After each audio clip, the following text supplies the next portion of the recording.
Hey guys, MDEX Music here, and in this video, we're gonna finish analyzing the harmony in Misty and hopefully apply some of our new techniques at the end of the video to There Will Never Be Another You. Please watch part 1 first if you haven't done so already. This video will obviously make much more sense if you do so. I'll put a link in the description down below, or you can click on the iCard there. All right, so far, we've completed more than 70% of the song by just looking at 2-5-1s, primary or secondary. We use the bracket followed by an arrow to find all occurrences of 2-5-1s within Misty. As you can see, there are quite a few of them. And as we mentioned before, this is why the 2-5-1 is given a huge priority in all jazz harmony courses. So today, we're going to look at another crucial path used in jazz, the 1-6-2-5 or the 3-6-2-5, which usually resolves back to 1. But before we do so, please do us a favor and hit that like button, subscribe, and share with your friends. This kind of stuff really helps us out. We'd really appreciate it. Of course, this 3-6-2-5 is an extension of the 2-5-1. This is quite clear when we work our way backwards from our targets, like we stressed in the first video. In a 2-5-1, the 1 is targeted by the 5, which is a perfect fifth away. The 5 is in turn targeted by the 2, also a perfect fifth away. To target the 2, we can use the chord a perfect fifth away from it, which is the 6. If we take another step backwards, we'll find the 3 is a chord that's a perfect fifth away from the 6. So a 3-6-2-5-1 would be the strongest path that we can take in a major key. In the key of C, that would be E minor 7, A minor 7, D minor 7, G7 to C major 7. In Misty's key, the key of E flat major, that would be G minor 7 to C minor 7, then F minor 7 to B flat 7, ending on the 1, E flat major 7. As we've talked about before, the 3 chord is a bit ambiguous. Also, it's an upper structure of the 1 chord. The root, 3rd, 5th, and 7th of E minor 7, E, G, B, and D, are the 3rd, 5th, 7th, and 9th of C major 7. So, in many songs, you often find the 1 instead of the 3, which gives us a 1-6-2-5. The first example of a 2-5 in Misty can be found in measure 6, F minor 7 to B flat 7. If we look backwards towards measure 5, we see a 1-6, E flat major 7 to C minor 7. So these two measures are a perfect example of what we're talking about. A perfect example of a 1-6-2-5. The other 2 examples of this progression can be found in the last 4 measures. And notice how there are 2 consecutive examples of it here. This 1-6-2-5 progression is so crucial and fundamental that it's being used to both end the song and as a turnaround to go back to the beginning. Like we said earlier, the 1-6-2-5 is just another take on the 3-6-2-5. Unfortunately for us though, we don't have an example of a 3-6-2-5 in Misty. Or do we? Adam, there's clearly a 3-6-2-5 in measures 7 and 8. Look, G minor 7, C7, F minor 7, and B flat 7. And yes, you're right. Sort of. What's actually going on in measures 7 and 8 is a common variation of a 3-6-2-5 using secondary dominants that tonicize the 2. A 2 of 2, 5 of 2, 2, 5. Let me explain.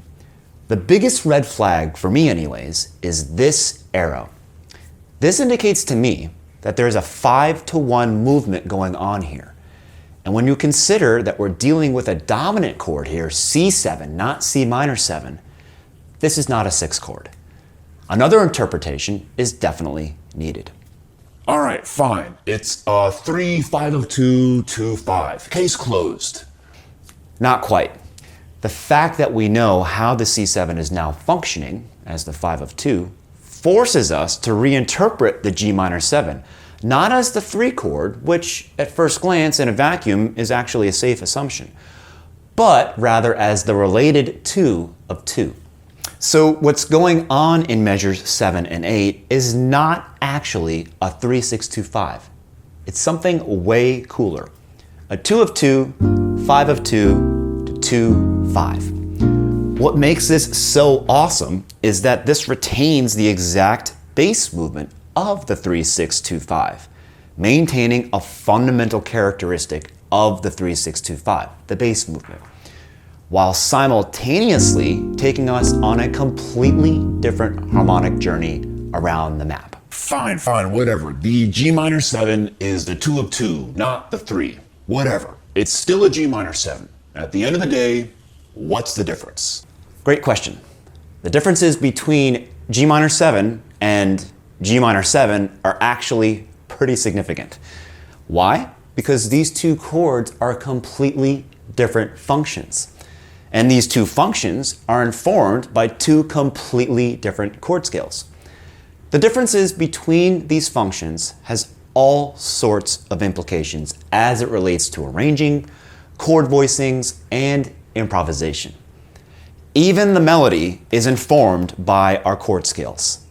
Our G minor 7 is actually paired with a G Dorian flat 2 scale, not a G Phrygian. And this allows me to consider the E natural as a possibility while improvising, arranging, or voicing the chord, which I never would have considered if the G minor 7 was the 3 chord. Now, let's talk about another symbol that you might come across in this book, the headless arrow.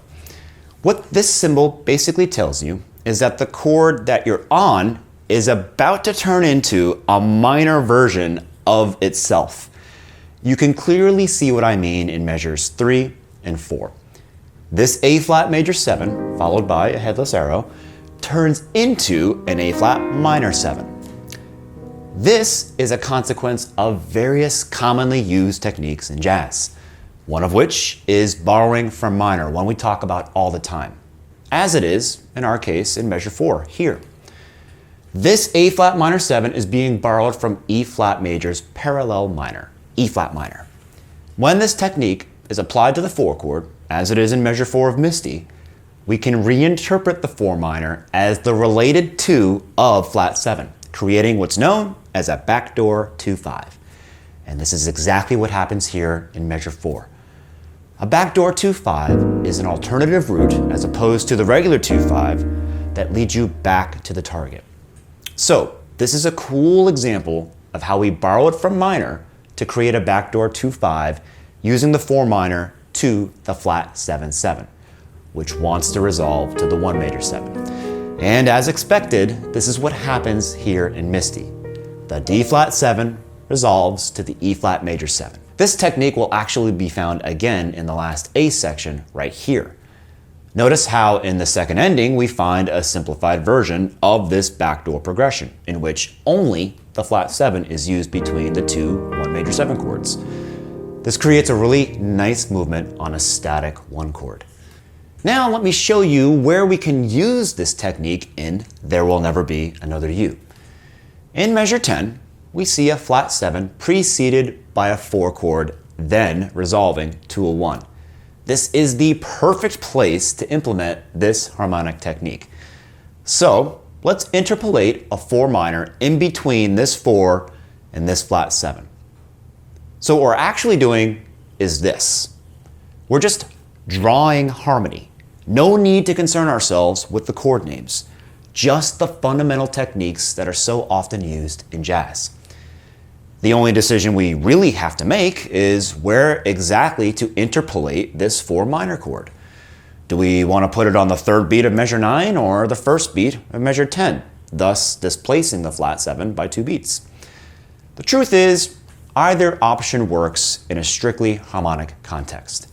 However, when being used during the head, you have to consider the implications that the melody is going to have on these chords. For example, you might really like the 4 minor on the 1st beat of measure 10, but when informed by the melody, this chord becomes a 4 minor major 7. Or you could do this.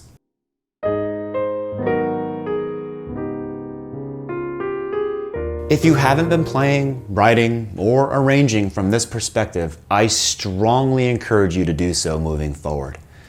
Hopefully, you can now see how important it is to do this type of analysis. And fortunately for you, we have an entire collection of over 1,300 jazz standards, fully analyzed with Roman numerals and arrows and brackets for you to master these essential harmonic progressions. Check us out at mdex.com to learn more.